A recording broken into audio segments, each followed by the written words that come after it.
नमस्कार मित्रों, आज हम शारदीय नवरात्र के 8वें दिन की पावन कथा सुनने के लिए एकत्रित हुए हैं। नवरात्र का 8वां दिन, जिसे महाअष्टमी भी कहा जाता है, माँ दुर्गा की साधना का अत्यंत महत्वपूर्ण पड़ाव है। इस दिन माँ महागौरी की पूजा की जाती है। महागौरी का रूप अत्यंत श्वेत, शांत और सौम्य है। इनका वाहन वृषभ अर्थात बैल है और हाथों में त्रिशूल और डमरू सुशोभित रहते हैं। कहा जाता है कि इनकी साधना से भक्त के जीवन में हर प्रकार का पाप और दुख दूर हो जाता है। लेकिन मित्रों, केवल इतना ही नहीं, 8वें दिन की यह कथा हमें जीवन के गहरे रहस्यों से भी अवगत कराती है। आज मैं आपको एक ऐसी ही विस्तार पूर्वक कथा सुनाऊंगा जिसमें महागौरी का स्वरूप, उनकी उपासना और उनके चमत्कारों की दिव्य गाथा जुड़ी हुई है। बहुत समय पहले हिमालय की गोद में एक महल बसा था। राजा हिमवान और रानी मेना वहां रहते थे। वे अत्यंत धर्मप्राण और शक्तिमान थे। उन्होंने अपने जीवन का सबसे बड़ा सौभाग्य पाया था जब उनकी पुत्री पार्वती के रूप में स्वयं आदिशक्ति ने जन्म लिया। बाल्यकाल से ही पार्वती अत्यंत तेजस्विनी और तपस्विनी थी।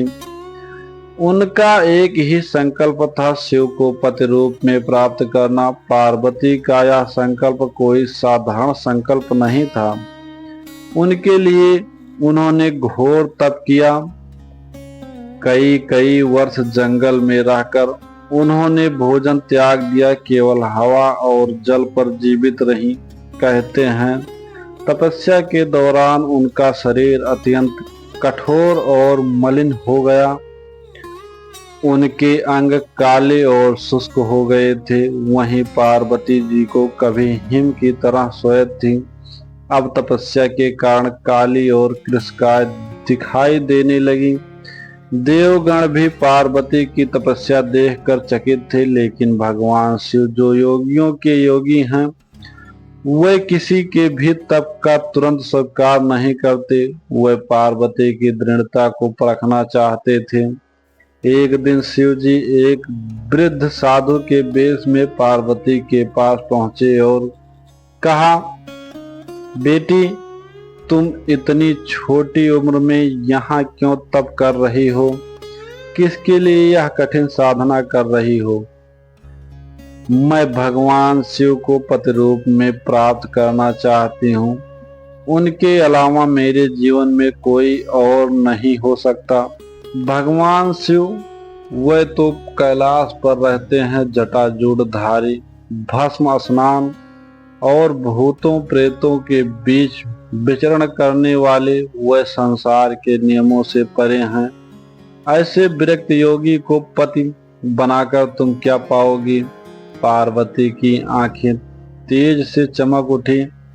आप चाहे कुछ भी कहें, लेकिन मेरे लिए भगवान शिव ही सब कुछ हैं। उनका स्वरूप जगत के लिए चाहे जैसा हो, मेरे लिए ही वे पूर्ण और सर्वोच्च हैं। मैं अपना संकल्प कभी नहीं तोड़ूंगी। वृद्ध साधु का वेश त्याग कर स्वयं शिव प्रकट हो गए। वे प्रसन्न होकर बोले, देवी, तुम्हारा संकल्प अटल है। तुम्हारे तप से मैं अत्यंत प्रसन्न हूँ। आज से तुम मेरी अर्धांगिनी हो।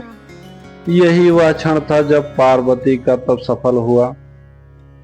लेकिन वर्षों की घोर तपस्या के कारण पार्वती का शरीर काला और कृश हो चुका था। तब भगवान शिव ने अपनी गंगा जल से उन्हें स्नान कराया। जैसे ही गंगा की निर्मल धारा पार्वती के शरीर पर पड़ी, उनका समस्त मलिन रूप समाप्त हो गया। वह तेजस्विनी कन्या, जो तपस्या से काली हो गई थी, अब पुनः श्वेत और उज्जवल हो उठी। उनका रूप इतना गौरवर्ण और सुंदर हो गया कि देवताओं ने उन्हें महागौरी नाम दिया। मित्रों, यही रूप आज नवरात्र के 8वें दिन पूजित होता है। महागौरी का अर्थ है अत्यंत गौर वर्ण, निर्मल और शांत। वह भक्तों के जीवन से पाप और दुख का अंधकार दूर कर देती हैं। अब आप सोच रहे होंगे कि इस कथा का हमारे जीवन में क्या संबंध है। दरअसल यह कथा हमें बताती है कि जीवन में यदि लक्ष्य पाना है तो तप, धैर्य और अडिग विश्वास आवश्यक है। पार्वती ने वर्षों तक कठिन तप किया, अपमान और कठिनाइयों को सहा, लेकिन अपने संकल्प के पीछे नहीं हटी। आज भी जब कोई साधक 8वें दिन मां महागौरी की पूजा करता है तो वह यही प्रार्थना करता है, हे मां, हमें भी वह धैर्य और निष्ठा और वह दृढ़ता प्रदान करो जिससे हम जीवन की हर कठिनाई का सामना कर सकें और अपने लक्ष्य को प्राप्त कर सकें। 8वें दिन का महत्व केवल कथा तक सीमित नहीं है। इस दिन विशेष रूप से कन्या पूजन का विधान है। कन्याओं को मां का ही स्वरूप मानकर उनके चरण धोए जाते हैं, उन्हें भोजन कराया जाता है, उपहार दिए जाते हैं। कहा जाता है कि जो व्यक्ति अष्टमी पर कन्याओं का पूजन करता है उसके घर में मां लक्ष्मी स्वयं अस्थायी रूप से वास करती हैं। मित्रों, मां महागौरी का रूप अत्यंत दिव्य है। उनके तन का रंग शंख, चांद और कुंद के फूल जैसा श्वेत है। वे श्वेत वस्त्र धारण करती हैं। उनके हाथों में त्रिशूल और डमरू सुशोभित है। उनका वाहन है वृषभ यानी बैल। महागौरी के स्वरूप का अर्थ है निर्मला, पवित्रता और अडिग धैर्य। यह हमें सिखाता है कि जीवन कितना भी कठिन क्यों ना हो, हमें अपना मन स्वच्छ और स्थिर बनाए रखना चाहिए। बहुत समय पहले काशी नगरी में सुदर्शन नामक एक गरीब ब्राह्मण रहता था। वह अत्यंत धर्मप्राण था, परंतु गरीबी इतनी थी कि घर में कभी भरपेट अन्न भी नहीं मिलता। नवरात्रि का समय आया, नगर में हर जगह मां की पूजा हो रही थी, लेकिन सुदर्शन सोच रहा था कि मैं गरीब हूँ, मैं माता की पूजा कैसे करूं।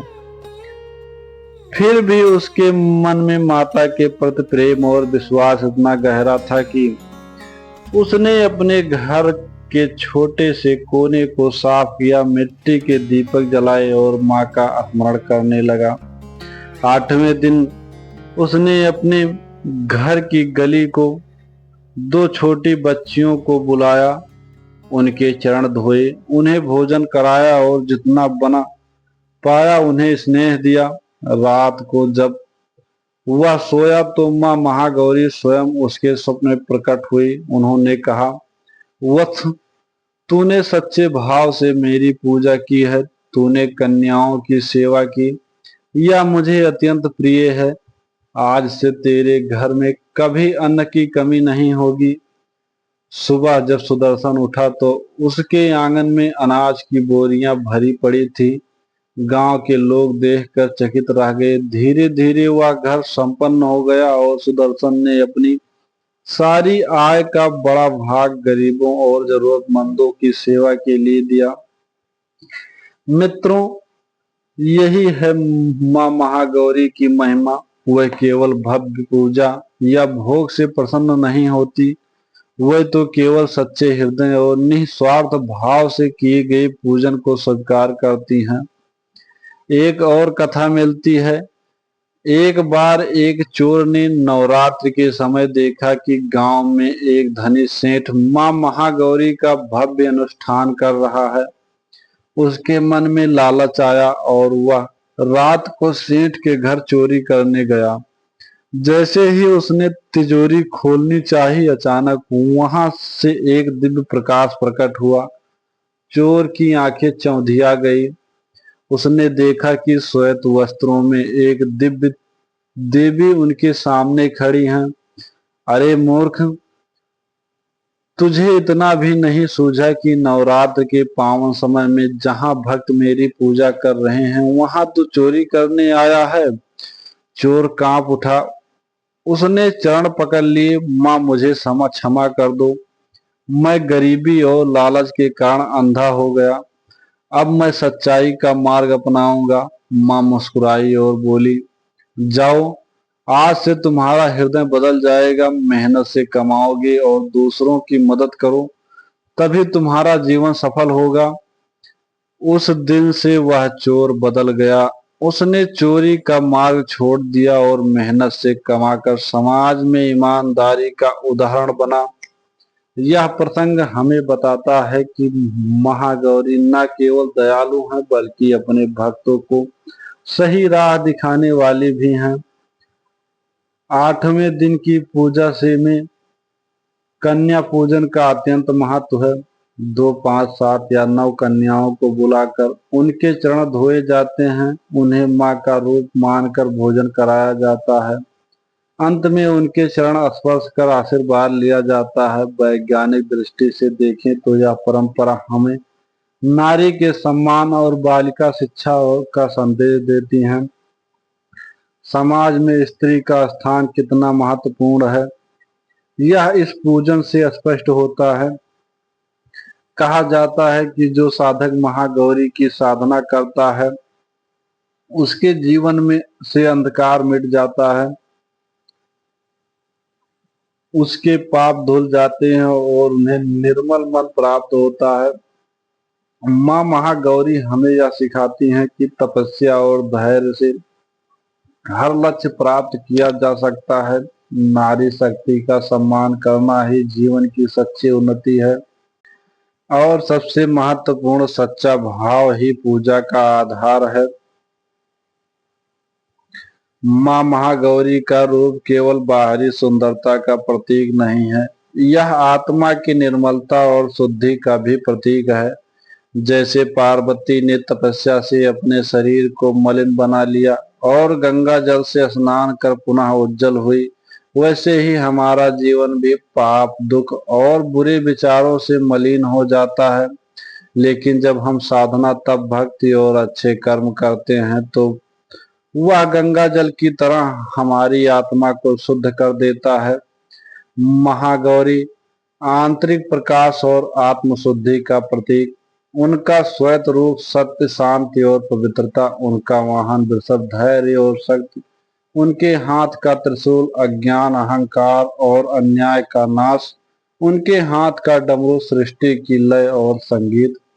जब हम माँ महागौरी की पूजा करते हैं तो हम केवल बाहरी अनुष्ठान नहीं करते बल्कि अपनी आत्मा को भी शुद्ध करने का प्रयास करते हैं।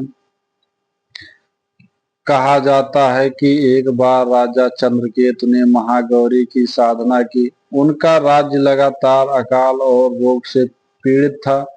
लोग भूख से मर रहे थे। राजा ने सब कुछ त्याग दिया और 8वें दिन महागौरी का व्रत प्रारंभ किया। उन्होंने श्वेत वस्त्र पहने, श्वेत पुष्पों से पूजा की और कन्याओं को भोजन कराया। 21 दिन तक उन्होंने कठोर उपवास किया और केवल गंगा जल पिया। अंत में माँ महागौरी प्रकट हुई और बोली, राजन, तूने केवल अपने लिए नहीं अपने प्रजा के कल्याण के लिए व्रत किया है। यह निस्वार्थ भाव मुझे अत्यंत प्रिय है। आज से तेरे राज्य में ना कोई अकाल होगा और ना ही कोई रोग। कहते हैं उसी क्षण से राज्य में वर्षा होने लगी, खेत हरे भरे हो गए और रोगियों को चमत्कारिक रूप से स्वास्थ्य प्राप्त हुआ। यह कथा हमें सिखाती है कि महागौरी केवल व्यक्तिगत ही नहीं, सामूहिक कल्याण का आशीर्वाद भी देती हैं। अष्टमी पर कन्या पूजन का अर्थ केवल धार्मिक परंपरा नहीं है, यह हमें स्मरण दिलाता है कि नारी ही सृष्टि की जननी है। कन्या को पूजन नारी का सम्मान करना है। यह सामाजिक दृष्टि से लिंग भेद मिटाने और बालिका शिक्षा के महत्व को भी दर्शाता है। यदि हम हर नवरात्रि कन्याओं को भोजन कराएं और बाकी साल उन्हें शिक्षा, सम्मान और सुरक्षा दे, तभी हमारी पूजा पूर्ण होगी। योग शास्त्र में कहा गया है, कि मानव शरीर में 7 चक्र होते हैं। 8वें दिन की साधना सहस्त्र चक्र से जुड़ती है। महागौरी की पूजा से साधक का सार चक्र जागृत होता है। इसका फल मानसिक शांति, ज्ञान का प्रकाश और ईश्वर से सीधा जुड़ाव। यही कारण है कि इस दिन ध्यान और जप का विशेष महत्व है। आज की भाग दौड़ भरी दुनिया में जब लोग तनाव, चिंता और अशांति से जूझ रहे हैं, महागौरी का संदेश अत्यंत प्रासंगिक है। शुद्ध हृदय रखो, झूठ, छल, कपट और ईर्ष्या से मन को मुक्त करो, नारी का सम्मान करो। माँ का आशीर्वाद तभी मिलेगा जब तुम हर स्त्री और कन्या का सम्मान करोगे। धैर्य और परिश्रम, जैसे पार्वती ने वर्षों तक तप किया, वैसे ही जीवन में सफलता पाने के लिए धैर्य और परिश्रम जरूरी है। सकारात्मक सोच, माँ महागौरी का उज्जवल रूप हमें याद दिलाता है कि अंधकार कितना भी गहरा हो, एक किरण उसे मिटा सकती है। मित्रों, 8वें दिन की यह कथा हमें केवल धार्मिक रीत रिवाजों का महत्व नहीं बताती, बल्कि यह जीवन जीने की एक गहरी प्रेरणा है। महागौरी हमें सिखाती हैं, यदि मन शुद्ध है तो कोई बाधा नहीं रोक सकती। ये संकल्प दृढ़ है तो हर असंभव कार्य संभव हो सकता है। और यदि हम दूसरों के लिए भलाई सोचते हैं तो माँ का आशीर्वाद सदा हमारे साथ रहता है। मित्रों, इस प्रकार हमने शारदीय नवरात्र के 8वें दिन की कथा सुनी। आशा करता हूँ कि यह कथा आपके मन को प्रेरित करेगी और आपके जीवन में आगे बढ़ने की शक्ति देगी। जय माँ महागौरी, जय माता दी।